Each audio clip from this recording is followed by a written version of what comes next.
আমি সর্বদাই বলি যে গ্রহ প্রতিকারের জন্য সবচেয়ে উত্তম পন্থা হলো মন্ত্র প্রতিকার।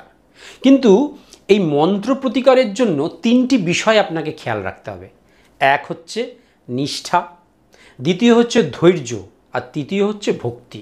এই তিনটি বিষয়ের সাথে যদি কোনো মন্ত্র আপনি নিত্য করেন তাহলে গ্রহ প্রতিকারের সুফল আপনি 100% পাবেনই পাবেন।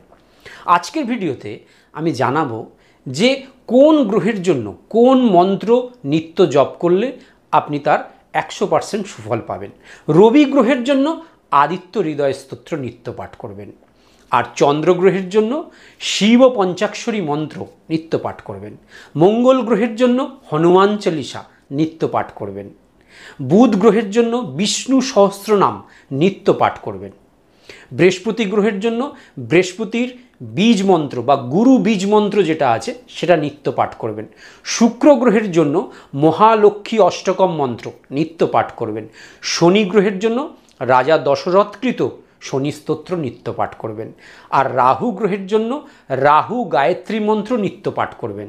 আর কেতু গ্রহের জন্য শ্রী গণেশের মূল মন্ত্র নিত্য পাঠ করবেন। দেখবেন আপনারা 100% সুফল পাবেনই পাবেন।